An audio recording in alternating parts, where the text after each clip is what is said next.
It is the 17th of June 2023. A very warm welcome to UBC News Tonight, coming to you live from the Nile Avenue. Let's take a look at our top stories of the day.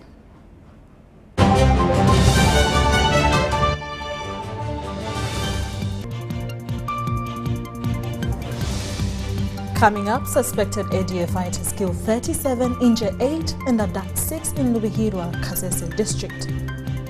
First Lady Janet Museveni condemns Lubihira Kasese school attack, condoles with families.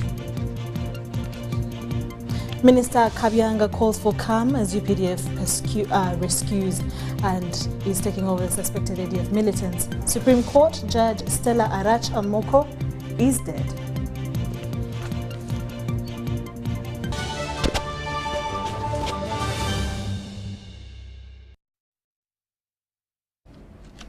A very warm welcome once again. My name is Sharon Chomjisha, joined by Mohammed on sign language. In our top stories of the day, Ugandans have been called upon to remain calm as security takes on the task of bringing the situation to normal in Kasese district. This follows an armed attack on Lubiriha Secondary School at Mpondwe border that left over 35 students dead and others critically injured. State Minister for National Guidance Godfrey Kabyanga appeals to Ugandans to stay calm and desist from associating the attack with the recent release of the Mombele.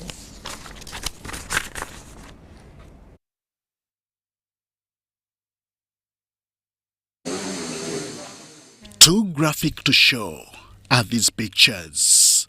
They were taken by some of the first people to arrive at the scene of what is believed to be a terrorist attack in Kasese district.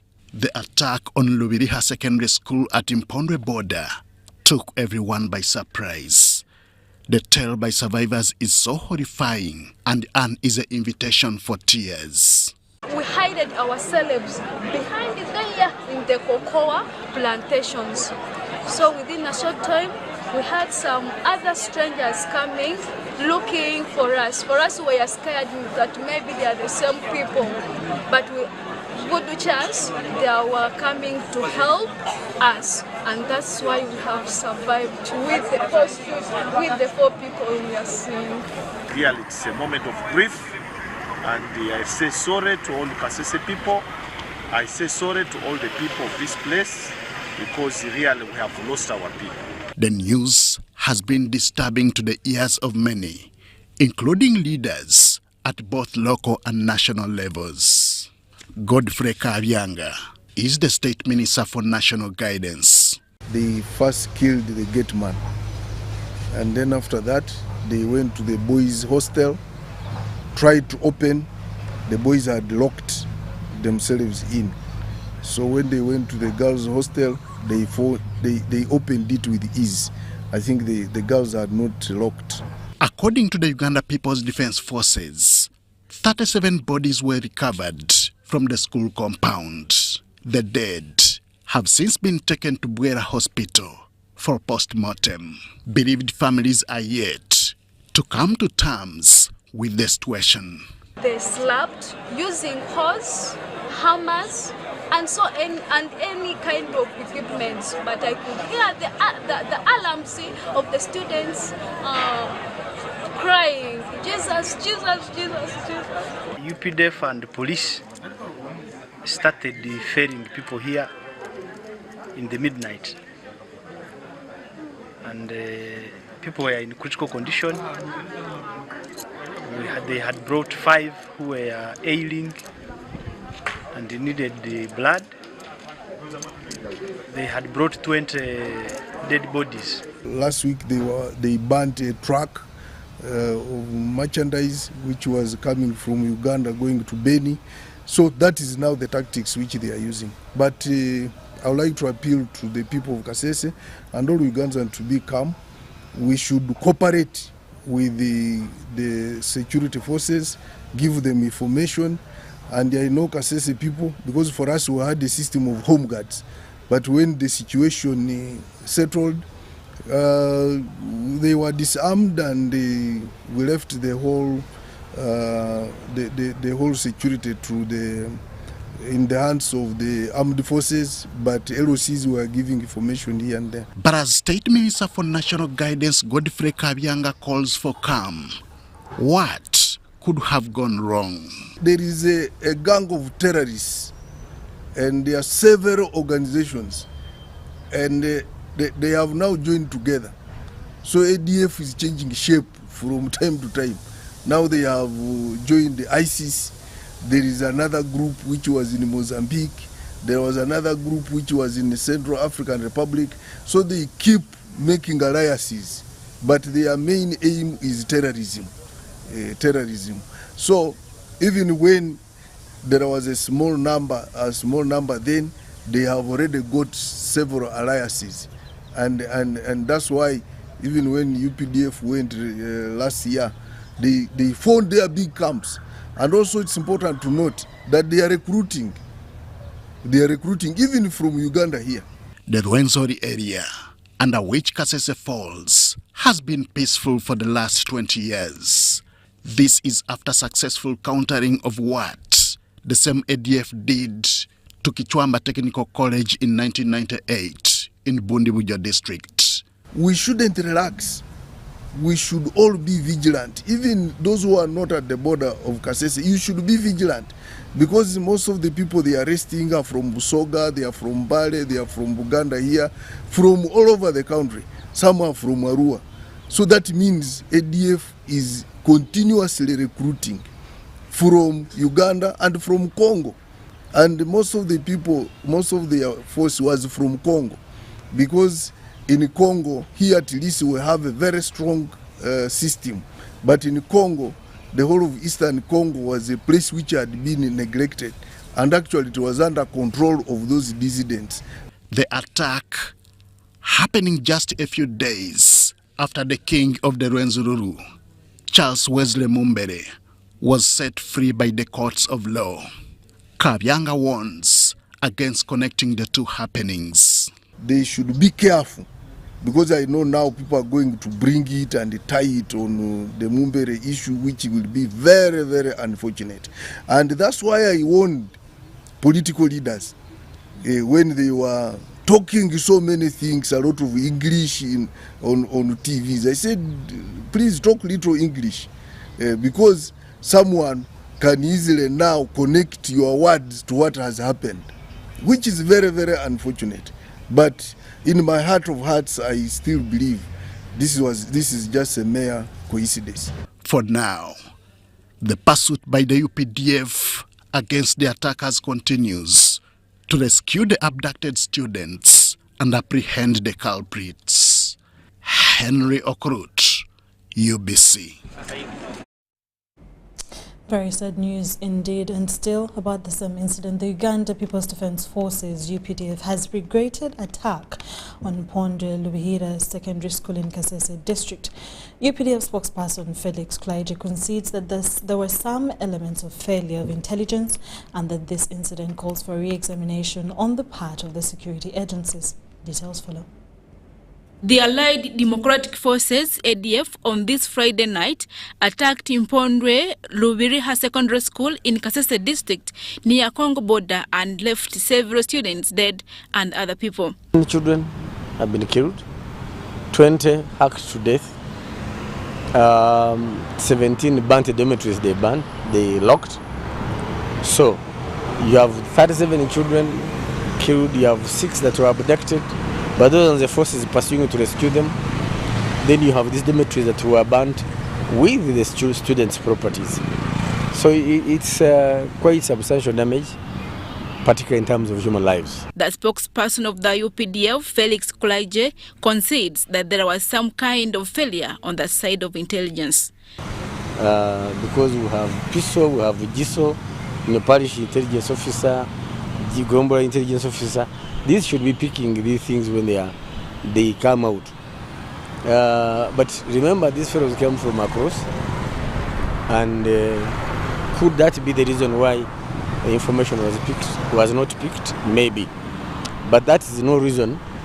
That's no excuse for us not to have detected these fellows, because we are supposed to be more vigilant and alert than even them. So that's why I said now it's a learning experience for us again to check ourselves and make corrective measures. These things happen.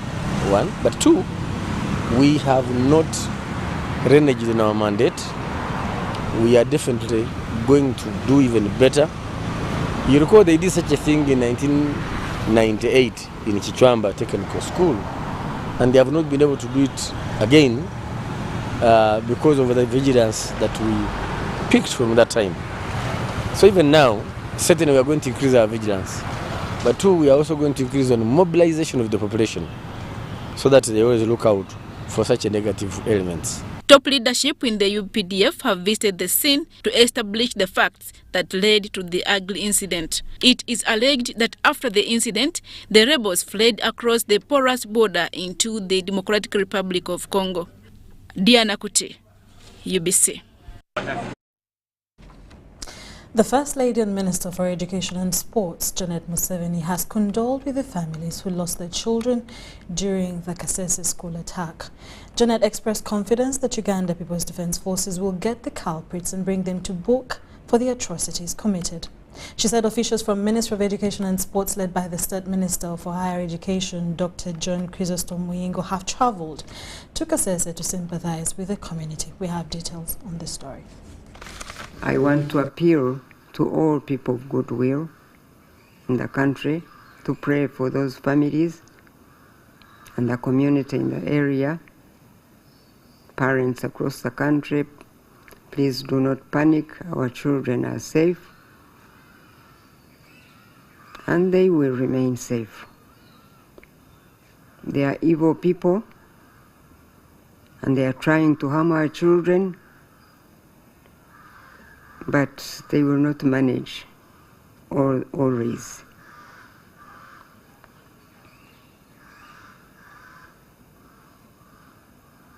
I am confident that the God we serve, who sees all things, will lead the UPDF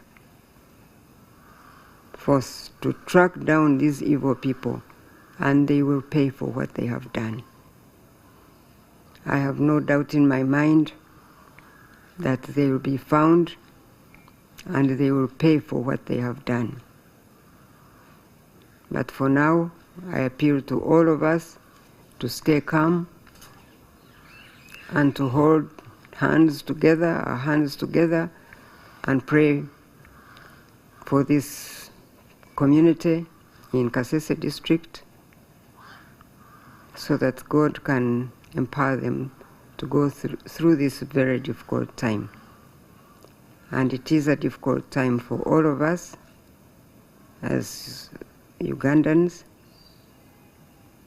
But God is not dead, and He will lead our defense forces, and they will track down these evil people, and they will pay for what they have done.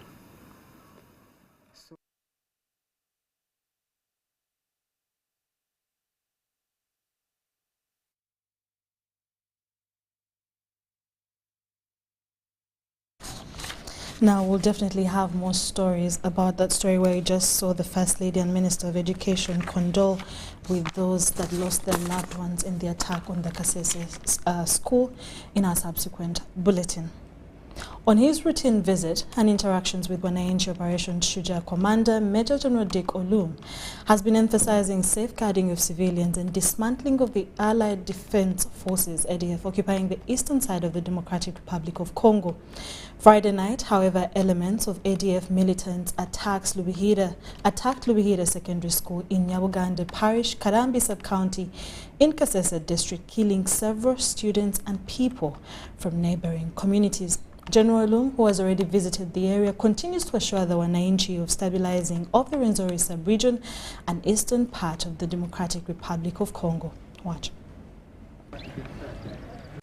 In November 1996, ADF perpetrated its first large-scale attack on towns of Wera, Mpondwe, Lubiriha, where over 50 people were killed, many sustained injuries, and others abducted. 2 years later, in 1998, ADF raided Kichwamba Technical College in Kabalo District, killing 80 students. On the night of Friday, 16th June 2023, ADF attacked Lubiriha Senior Secondary School in Nyabuganda Parish, Kalambi Sub-County in Kasese District, where 37 people have been confirmed dead, 6 abducted, and 8 were injured.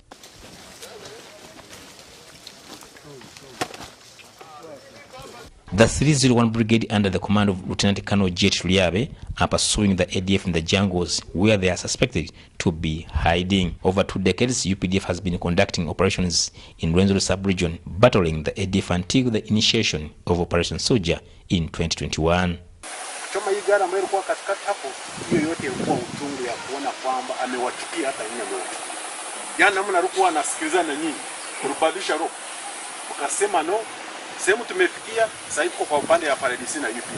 Of why they would want to go and work in Congo, but they fear for the security and in terms of roads. I told them, no, the roads are now secure from Beni up to Butembo, from Beni up to Kasindi, so they can as well go and do business.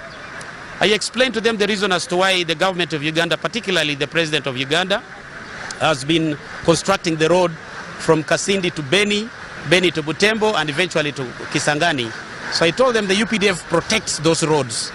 And if the UPDF protects those roads, that means it is free for Ugandans to travel on that road, to do business, and do it in a very safe way. UPDF and Fadaka Army are conducting a joint military operation codenamed Suja, commanded by Major General Diko Lum, intended to drive the militants out of their bases. Place, attack, loot, and kill. And they don't only stop in attacking, looting, and killing, but sometimes they even attack the FRDC positions. In most cases, when they get a weak position, they will attack.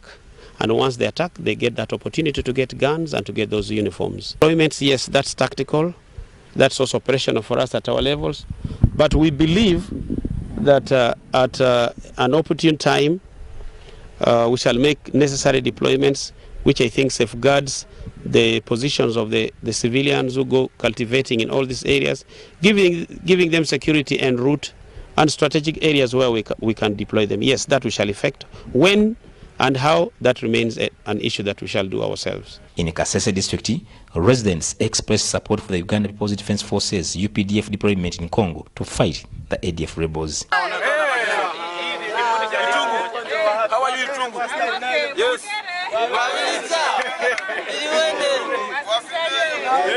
Watugambye diki ebere okulira kirabika twakatwine essubi eriga nti tujja kumalako n'okwongera kufuna emirembe. Akasese by'okwerinda baali batugamba ffe wano ebiri e Congo kati engeri omukulu gyatugambye tugeza okizula nga bya bulimba.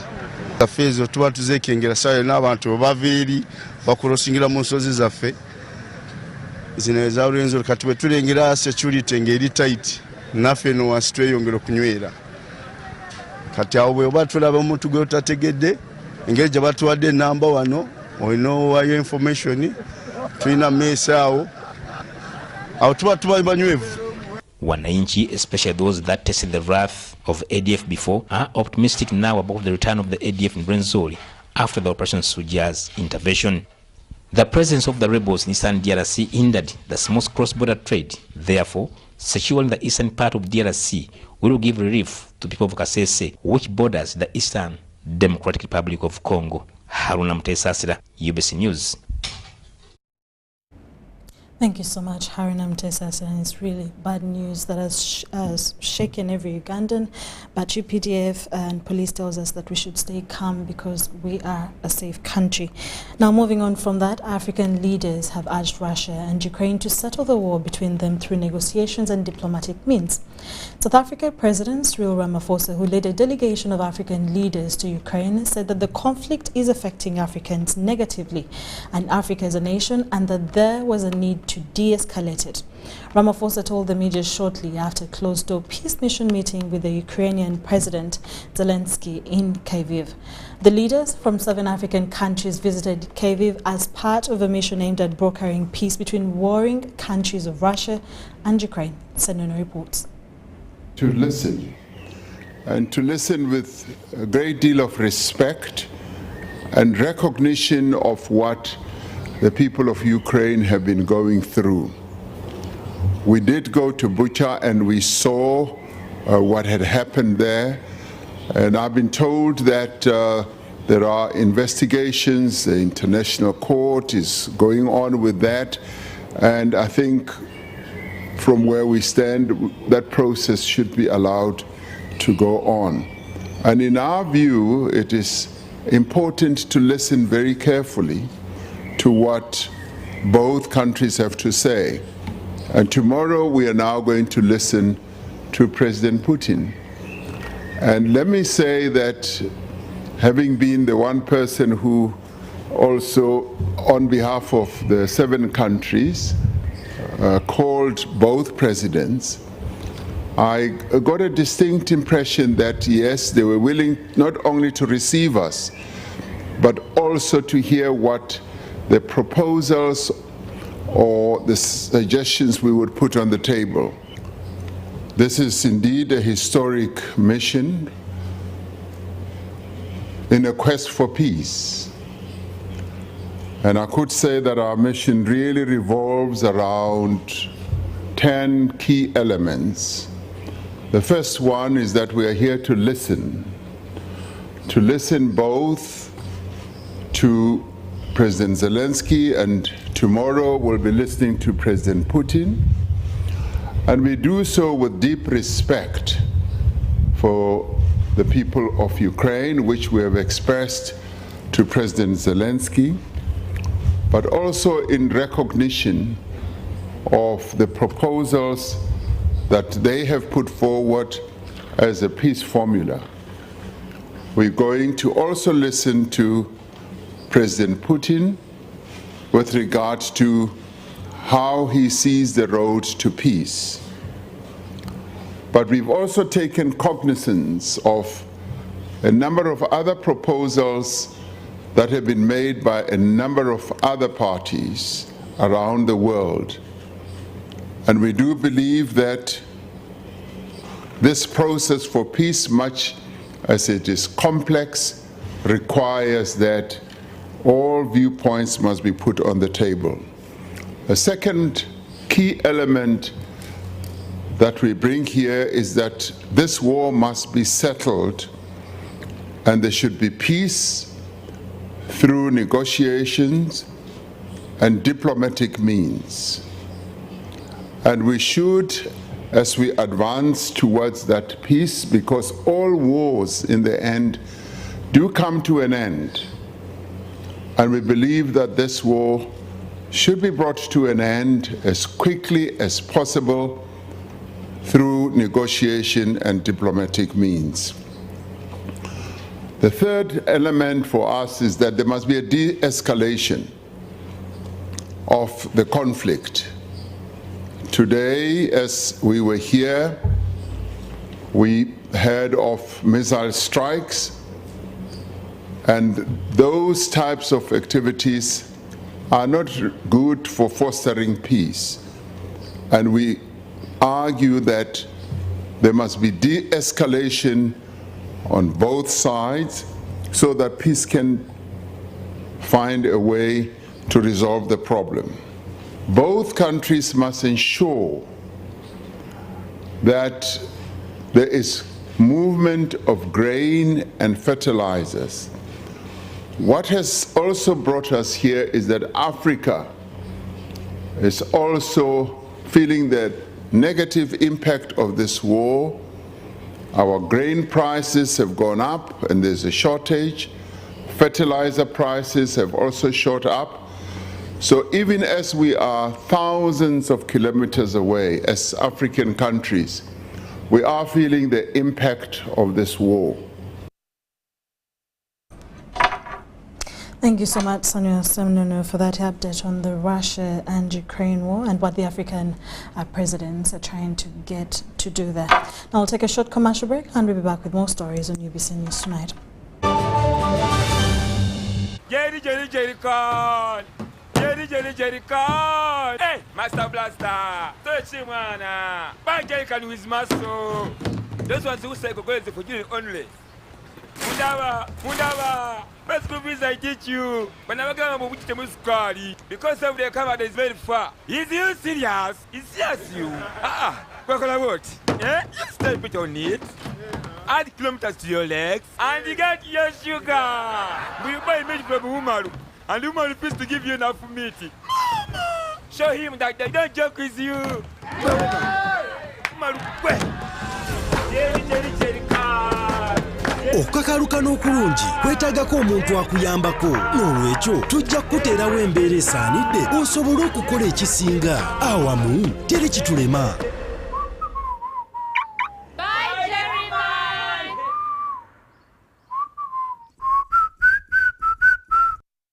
This isn't just a girl.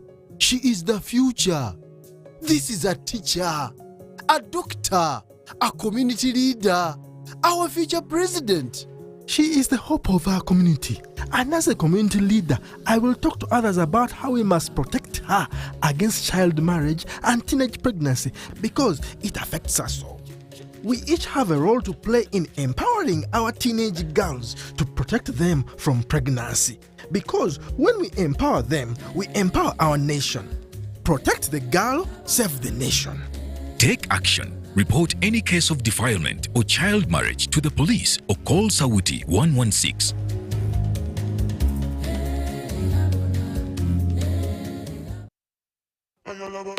This is the University of Africa. On the streets, you get your real education. Here, everybody has a degree of something. But the most important qualification is imagination. His reason is to be the GOAT. The reason to imagine is to take the beat and make it lit. So no matter what your situation, just use your imagination.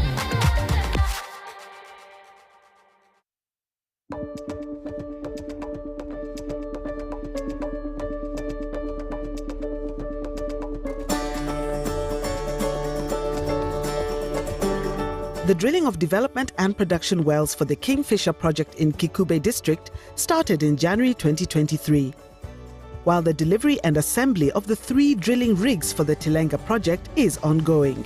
Enabling infrastructure works for the other required facilities, including the central processing facilities, well pads, flow lines and camps, remain on course.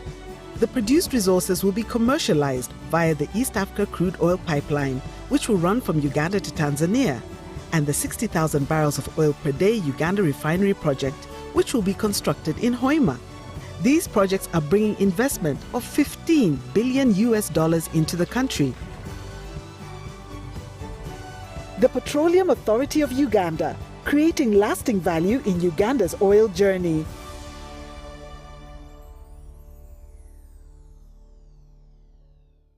Are you tired of high fees and slow transfer time when sending money? Airtel Money is here to revolutionize the way you move your money. We have revised our rates back to ground. Sending money from Airtel to other networks in Uganda, East Africa, and to the rest of the world has never been more affordable. Dial *185# and start sending money. Switch to Airtel Money today and experience unbeatable rates and top-notch services for all your local and international money transfer needs. Airtel Money. Instant, secure, borderless.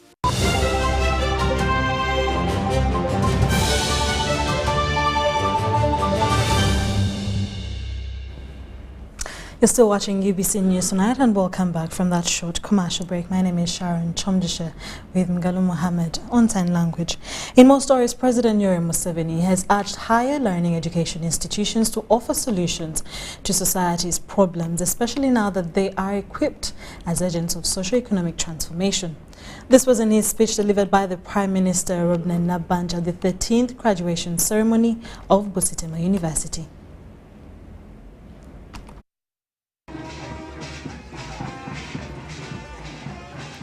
Busitema University has, during its 13th convocation, conferred upon certificates, diplomas and degrees in various fields to more than 1,000 graduates.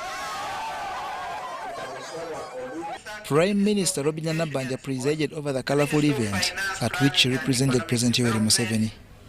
Graduation is simply an indicator that you are prepared to walk out of the university gates and utilize the acquired skills and knowledge to offer solutions to the challenges in the society. It means that you are now better equipped to act as an agent of socio-economic transformation in your society. Currently, there is a high demand for doctors, accountants, science various teachers, nurses, engineers, ICT experts, etc., etc., by the private sector. However, due to the lack of career guidance in schools, fewer students are choosing science and ICT-based courses. This has created a mismatch between the university curriculum and the job market in the private sector. The outcome is the unemployment problem among the younger graduates we see today. The Minister for Education and Sports, Janet Museveni, in a message delivered by State Minister for Higher Education, John Chrysostom Muyingo, commended Busitema University for its academic programs. The world has numerous emerging challenges, including deforestation and climate change, which I expect universities like this one to address. It is important that we pursue research in these subjects so that we can contribute to national and global development. Busitema University is a government institution that has centers in Busia, Arapai, Mbale, Nagongera, Namasagari, and Parisa. Busitema has extremely unique programs. We have programs in areas, as you heard at the graduation ceremony. I did say that for the 4th year in a row, we've been chosen to be one of the universities that is well aligned to Vision 2040. We're very excited today that His Excellency, the President of Uganda, was able to deliver his message hinged around job creation and calling upon the graduates to get involved into the money market. Since the institution's inception, 11,455 graduates have been passed out, with the latest event having agriculture student Duncan Olaki the overall best with a CGPA of 4.83. Today, the message is to be a job creator, not a job seeker.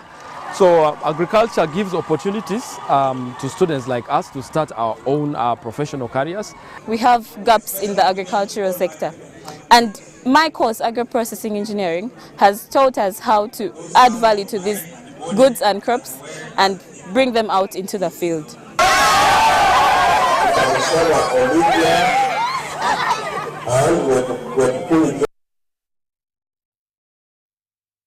Congratulations to all those who graduated today.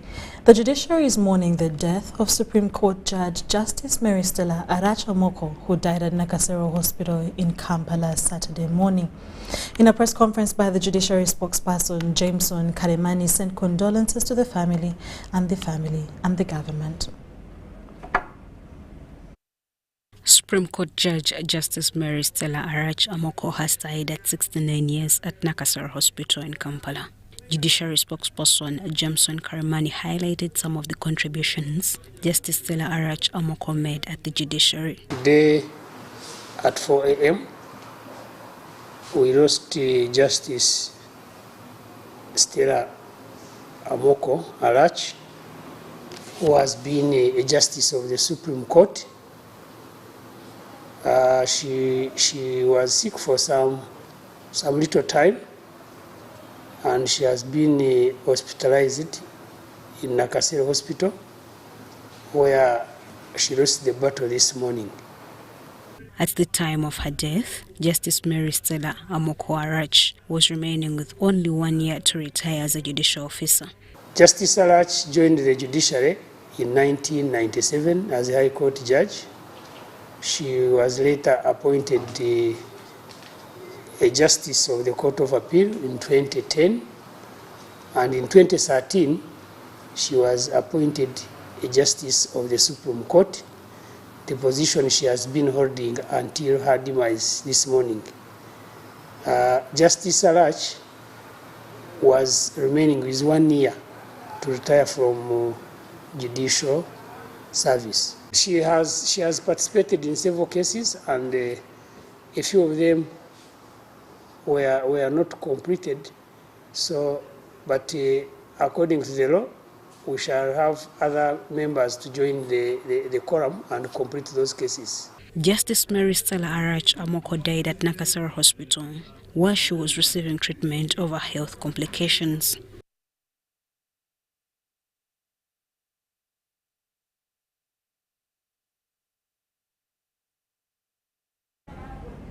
Very sad news, and we condole with the family of the deceased.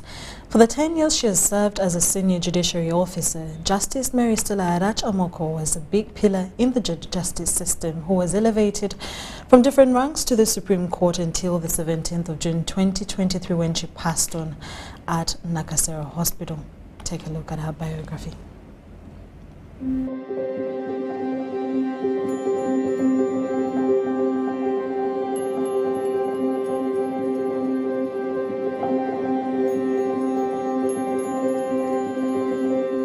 Justice of the Supreme Court, Justice Stella Arach Amoko, has died. The 69-year-old judge passed on at Nakasero Hospital in Kampala early Saturday morning.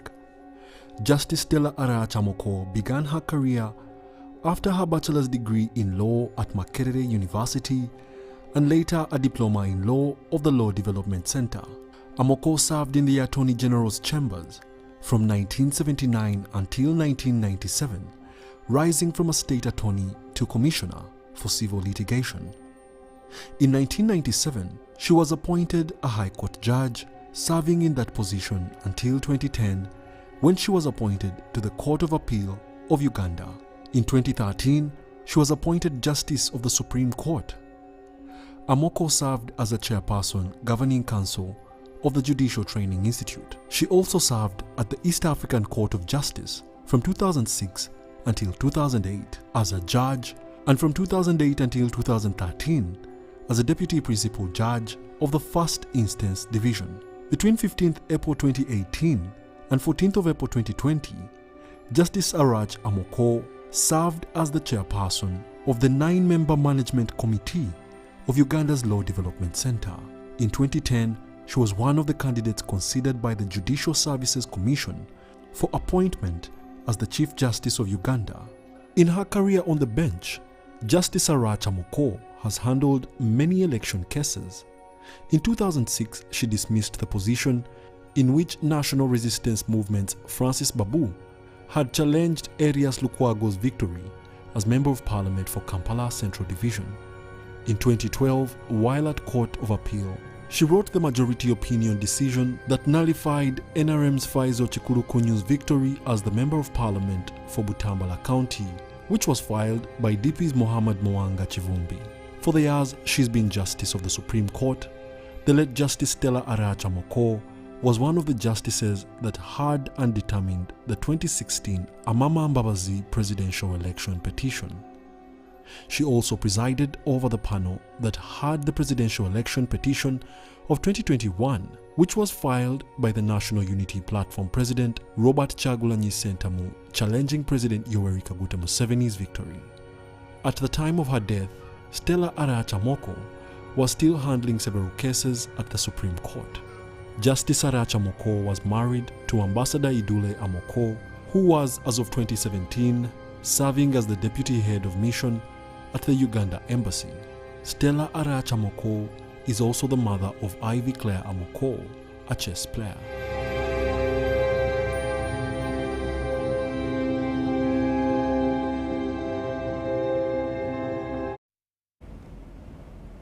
May her soul rest in eternal peace, and may the Lord strengthen her family and friends.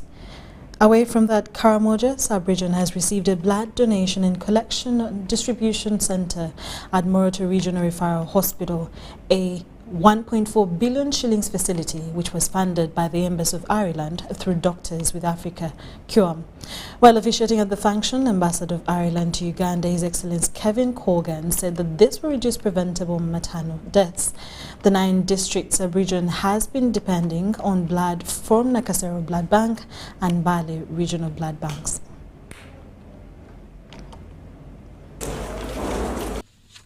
Karamoja sub-region has health-related challenges like severe malaria, anemia, gunshot injuries, accidents, maternal health, among others. All this needs blood in order to save lives. Medics narrate challenges health workers have been going through while looking for blood in critical moments. Our blood for use was from Nakasero Blood Bank and from Umbale Regional Blood Bank. That mother cannot wait for even an hour. Before the car reaches Iriri, the mother has died. And we had to work with other partners like Mission Aviation Fellowship and some other people really of goodwill who could help us to coordinate and make sure that blood is delivered to Kajansi airstrip to be airlifted to our hospitals here. Oh, it was not cost effective even to use sometimes a vehicle to go and pick a few units of blood either from Nakasero or Mbale Regional Blood Banks. It's from this background that the Embassy of Ireland, through Doctors with Africa, QAM, constructed blood collection and distribution center at Moroto Regional Referral Hospital. The facility was unveiled by the Ambassador of Ireland to Uganda, His Excellency Kevin Colgan. Ambassador Kevin said the facility will reduce on the preventable deaths. Can play a pivotal role in saving lives, particularly in critical moments of childbirth and emergency situations. The Director of Clinical Medicine at the Ministry of Health, Dr. Charles Olaro, wants leaders to mobilize people to donate blood, and he warned medics on selling blood. Around that, blood is being sold in the Karamoja region, because blood is to be offered for free. Leaders and medics thank the Embassy of Ireland for the facility. I think in simple sense could mean that we would have lost 3,000 more people had this blood not been around in time. So this is very important. And the death of mothers, we have almost halved them. I think this is really a very tremendous achievement. We have as the people of Uganda, as the people of Karamoja, but in particular as Uganda Blood Transfusion Service. Please deliver our appreciations to the people of Ireland and to the leadership of your beloved country. However, health workers say they are still challenged by lack of blood testing centers in Karamoja, and response to blood donations is still low. Blood takes place elsewhere from Nakasero and other places. But you know, this one causes some delays, and that's something that we need to address. The majority of people in Karamoja have low blood levels, they have low HBs because of chronic malnutrition. So it's one of those things that is difficult. You're asking someone whose HB is already low to donate, someone who is already malnourished. So we have much bigger problems. Since Moroto Regional Blood Collection and Donation Center started operating last year, the number of maternal deaths recorded in Karamoja reduced from 28 in 2021 to 16 in 2022. People donated blood at the event that attracted political leaders, RDCs, officials from the Ministry of Health, Uganda Blood Transfusion Services, health workers from the 9 districts of Karamoja.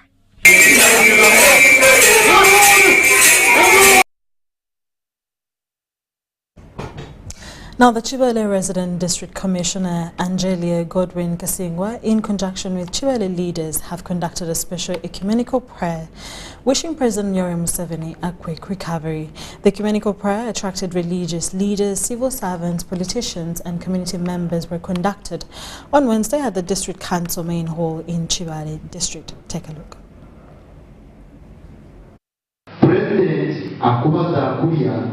The Chibale Resident District Commissioner Angelia Godwin Kasingwa, along with other leaders in the area, have prayed for President Yoweri Museveni's quick recovery. Only that I saw yesterday on Twitter some opposition wondering why we should pray for him. Some people forget that they are in government, they are serving in this leadership, though as a member of parliament and opposition ticket, but because of formulas brought by NRM government. So they are enjoying the fruits of the NRM government, but again they are attacking the founder of the government. He said Chibale district has benefited a lot and asked people to embrace government programs like vaccination against ailments like COVID-19, yellow fever, among others. Pastor Joseph Tunwire of Karuguza Born Again Church, who led the prayers, thanked Chibale Resident District Commissioner Godwin Kasigwa for organizing and funding ecumenical prayers for wishing quick recovery of President Museveni, and said he had done a lot for Chibale and the entire Bunyoro region. In fact, we are living in peace. Peace because of him, peace because of his peace because of his fighting. Therefore, join us to pray for his life. Join us to support him. Long live Museveni, long live Uganda, long live the cabinet. Everybody in Uganda, I'm praying that you feel this need of praying for him and for his life. The Chibale Deputy Resident District Commissioner Karo Kashaija Muyambi says she has witnesses and registered numerous developments in health, schools and road infrastructure, which she said is a result of peace, unity, democracy and constitutionalism ushered in by the National Resistance Movement Party. We believe that he's going to recover very soon. We are appreciating his goodness. Actually, the president has done a lot of work in Chibale in terms of infrastructure, in terms of water, in terms of electricity. Now, when it comes to PDM, our people already now have the money, and we are now launching into phase 2. So we are really praying for him for quick recovery. Chibale District Commissioner Godfrey Muwonge said NRM government has done a lot for Greater Chibale in road infrastructure, health, education and wished him quick recovery. Diano Olwen Peters, Andrew Musinguzi, UBC News. People living in Chankwanzi and surrounding areas have complained to the first Deputy Prime Minister Rebecca Alitwala Kadaga that they have not yet benefited from the PDM program. They made a report at a fundraising ceremony for a vehicle to extend services to Busoga people in Chankwanzi district. Kadaga was welcomed by various people led by the Chankwanzi Basoga and Sete chapter. At the same meeting, Kadaga led a fundraising for a vehicle to run the operations of the group in Chankwanzi, to which she donated 10 million shillings.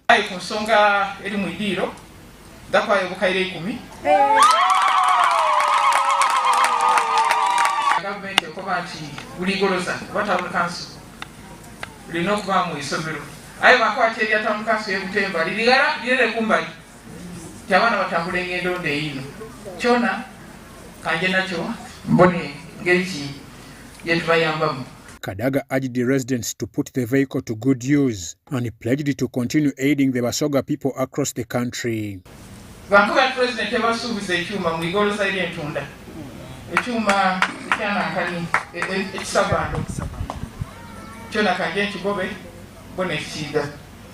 Beneficiaries shared their joy, to which they said the vehicle will ease work among communities they serve. They, however, complained about the challenges they face, including schools and poor roads. Whenever there is a function or there is a burial, and even the people of Chankwanzi will benefit if the bus is in our area. With that idea that they raise up money so that they can buy a minibus, which is going to assist them in transporting the bodies.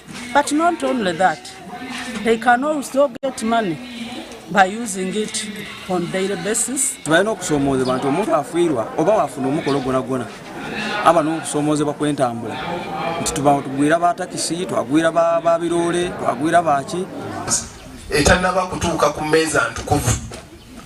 Kakati abantu bano bwe batugamba twagala makubo enkya nodda nga tolina, they're like, Christine, tukulina. The grabbers of land. Land grabbers are very many in Chankwanzi. Yet, poor or rich, religious or not, we need land. So that bill should be also put there. About the PDM program, they reported to her as areas that include Chankwanzi, Chikube, Chiboga and others have not benefited from the program. She promised to follow up on those responsible. Honorable Kadaga informed the Chankwanzi members that PDM has been money for PDM has been given out already. And unfortunately, in Chankwanzi and Chikube, because some MPs were from Chikube, Masindi, they were all saying not yet.